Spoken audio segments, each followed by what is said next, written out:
Hello, smart human. After 3 in-depth episodes on procrastination, I think it's time for something lighter.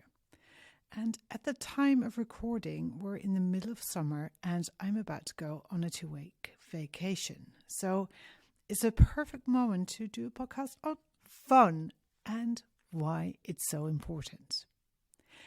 If you're an overachiever like me, who's prone to constant optimization, striving to get better at things, be more productive, etc., then fun probably isn't a very high priority. Think about it.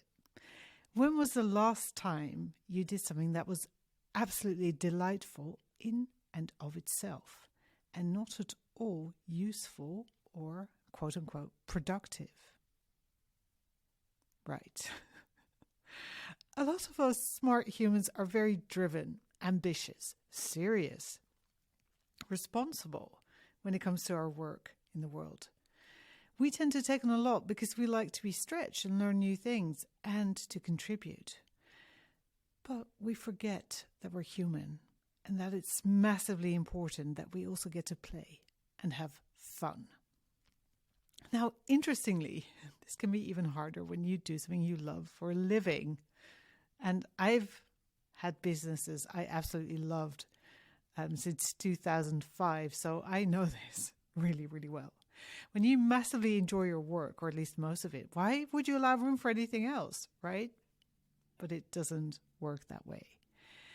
If you're always absorbed in your, granted, probably fabulous vocation, it will eventually start to wear you out. You may even end up thoroughly disliking the thing you loved because you aren't allowing yourself to have fun. And another aspect of this is that smart brains tend to optimize everything. Your brain is very good at finding ways to improve processes, and it will constantly be scanning for ways to do things better, smarter, faster. And it probably doesn't only do this at work. I have to say, my brain, if left unchecked, will think of ways to optimize queues at amusement parks and supermarkets, to optimize laundry folding, to optimize airport transiting, omelette baking, all the things I do, basically. But it forgets something really important in this optimizing equation. The human, you, right? To stay a relatively sane, happy human, you want to optimize for joy. So, how do you rate on the daily joy scale? Check in with yourself right now and ask how much fun you're having on a daily basis. How often are you smiling, laughing out loud, delighting in sensory experiences, or just being playful? If it's less than 3 times a day, then it's time for sure to inject some more fun into your life. I talked about this earlier in my Friday Thoughts, which, by the way, if you're not already subscribed to those, sign up on my website where you'll also find the archives, or follow me on LinkedIn. And in that mail, I encouraged people to go on a delight diet, which really resonated. Because basically, if we don't experience delight at least a couple of times a day, well, we kind of start to wonder what the point is of being alive. If you never have any fun, you will deplete yourself. And maybe you'll be incredibly successful, but you'll also be incredibly grumpy and a pain to be around. But it gets even better. Prioritizing fun also sends a strong message to your heart and mind that your well-being matters, that you're important. And this actually builds self-confidence. And feeling joy is a great way to re-energize yourself, to recharge your battery throughout the day. Okay, so joy is important, fun is important. We're almost getting serious again, aren't we? I'm kind of trying to hack your brain so you're going to buy into this idea of prioritizing fun. So how do you incorporate it into your day without making it too complicated and then procrastinating on it? Well, I have a little list. God, this takes me back to the Gilbert and Sullivan days. That's maybe for another episode.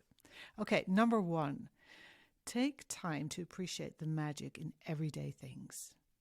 Find it. Find the magic in the small things. Really take time to appreciate them. The way the light hits, the wall in the afternoon in your office. Maybe just a smile on a stranger's face while you're commuting. I have to say, I'm very lucky in that I was raised by a man who had so much appreciation for the magic of life, as well as the magic of science and engineering, that it all comes very naturally to me, appreciating that. I can actually just gaze at one of my plants for a couple of minutes and be in awe of just a leaf or how it's creating a flower. It's insane. So instead of going about your business, running around, even when you're just commuting, stop and really look at something that you usually overlook and take time to appreciate it. Number 2 is to really luxuriate in your senses. So much fun. Nurture them, feed them by creating fun sensory experiences, kind of little treats for your senses. For example, I have lots of perfume bottles in my office. I'm a niche perfume geek, and I use them as mood boosters.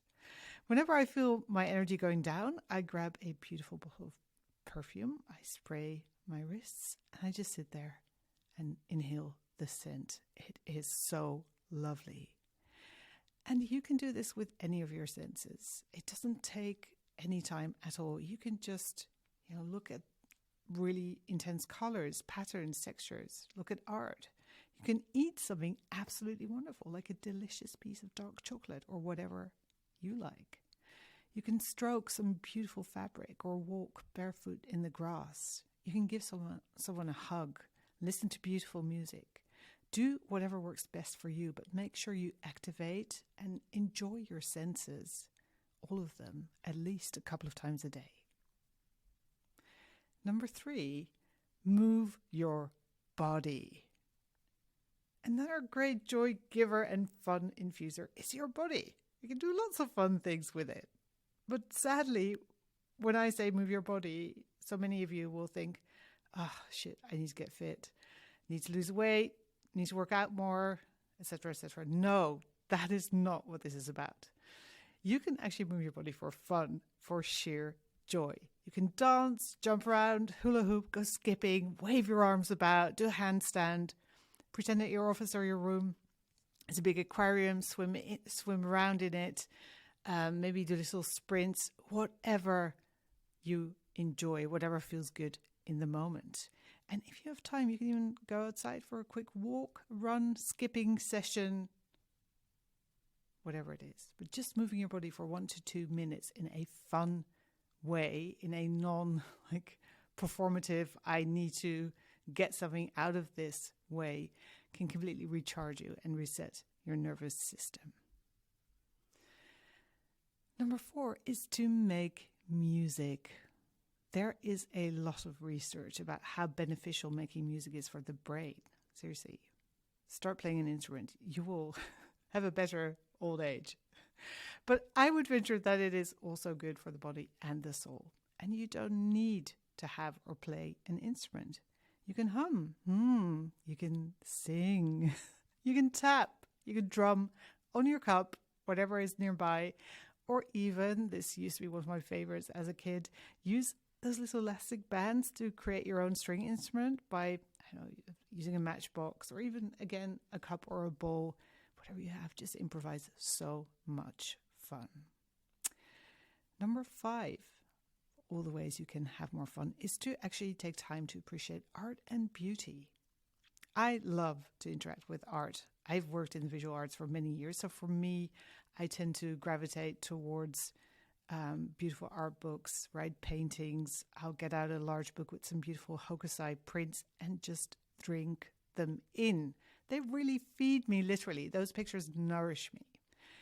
And for you, it may be a piece of music that you absolutely love. That is like taking this beautiful warm bath. It could be an incredible poem or a beautiful bowl. Simply appreciating all the beauty in your world, taking time to sort of immerse yourself in it, to see it, to feel it, can spark lots of joy. And then there's games and playfulness, because life is so much more fun if you play games and create challenges for yourself, especially if you have an ADHD brain. And I briefly touched upon this in the last episode on procrastination. Gamification makes everything lighter. You can set yourself mini challenges like a quest to find 10 pink cars on your 15-minute walk. If you have lots of emails to reply to, sing an opera aria or dance after every 10 meals. If you've got a big deadline, promise yourself that you can create a giant goldfish out of Post-its after it's done. Make it fun. And listen, also, just playing games with other humans is a lot of fun. I have to say, I am a massive board game fan. We'll probably hear more about that later. That could be an entire new episode. Number 7 is to create something with your hands. Working with your hands works magic for your well-being. Cooking, chopping vegetables, baking bread, building Lego, painting, writing with a pen on paper, crafting, anything you can create using your hands works to spark joy. And we actually consume way too much, right? We're really passive. We're watching Netflix, reading the news, reading social media, and especially as smart humans, learning lots of stuff. We also want to create. Creation is incredibly fulfilling, especially when we use our hands. So go make something. And number 8 is connection. We experience so much joy through connection. I have to say, as someone with autism and a smart mind, my own business, a solo office, I am probably a pretty poor example of building connections. I really have to make an effort. I have to remind myself that, yes, I do love to be with other humans, just not all humans and not all the time. For example, last weekend, we spent some time with friends and we just hung out in their garden and played pétanque, right? Jeu de boules, a very simple, although pretty hard game. And we just had so much fun. It was very laid back. We weren't doing anything, quote unquote, productive, just chatting, enjoying the sunshine, throwing heavy metal balls on gravel and connecting. It was beautiful. So if you're a bit like me and human connection is kind of low on your agenda, just remind yourself that it's important, or create a habit of connecting and doing fun things with other humans, because it's massively important for your mental health and well-being. So how can you incorporate more fun into your life? How can you make it a healthy habit? Well, you want to constantly remind your brain because remember, it's hard to change habits, right? We need to rewire those neural pathways. And for me, it's very easy to forget how I like to have fun, all the different ways. I may be immersed in my work, thinking about the podcast, coaching clients or teaching, and then maybe my brain will remind me that it's a good time for a break. So I'll get up, and then in that moment, my first inclination is to grab my smartphone, check the news, play a quick game. But that's not what I really want to do. That isn't fun. That doesn't bring me joy. So I have to remind myself what does, because it's not going to be top of mind. And to help me do that, I have created a joy menu, an actual card that I have on my desk. And creating that in itself was lots of fun. It's a huge list of all the things that bring me joy. So when I take a break, when I pause, instead of automatically reaching for the phone or opening 20 tabs or checking my email, I reach for my card and I pick something from the menu, which in itself is a delightful experience. If it wasn't for that menu, I'd never be doing quick drawings or sketchings in between work, for example. It's also a great tool for when there's stuff you really want to stop doing, right? Whenever I feel like going on Instagram or just distracting myself with something that I don't, if you'd ask me, do you want to be doing that? The answer would be no. It's just the easiest thing to do right now, the lowest friction. Then I can just get my menu out, right? Because there's lots of stuff on there that is really easy and I can do for just a couple of minutes that I actually really enjoy. So small things are key. You want to make it super easy. Keep any supplies you may need handy. If one of the things, like me, you like to do is drawing, just make sure you have a sketch pad and some pencils handy that you don't need to, go to the attic or the basement or whatever it is, because then your brain will be like, no, it's too much work. You want to reduce all starting friction. We talked about that in the last episode. Make it as easy as possible to do the things. And you also want to aim for making it extremely doable. So it's not like, oh, create an oil painting, right? That's not on my joy menu because that will just take too much time. And I love stuff like Mona printing, jelly printing, but again, there is a massive setup involved and lots of cleaning afterwards. That is not something that's on my joy menu, although it's fun, but it's a project, right? So no projects on there. You really want to make it extremely doable. So you can't talk yourself out of it by saying you have no time. So create your own joy menu and try out a delight diet over the next 30 days. Seriously, give it a go, right? What do you have to lose? It's so fun. And when you do, notice the massive difference in your mood and energy level, and probably also in the rest of your life. Have fun and let me know how it goes. See you next week. Bye-bye.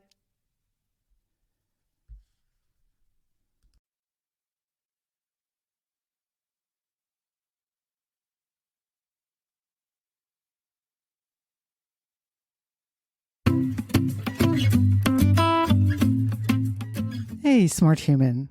You're probably listening to this podcast because you want to learn how to manage that smart mind of yours. And the first step is actually getting your bearings, doing a little brain audit. And I have the perfect tool for that, the Mapping Your Unique Brain Workbook. And you can actually download it for free at www.coachkramer.org/brainmap. So that's coachkramer.org/brainmap. Go check it out and play with it and take your first step to managing your smart mind.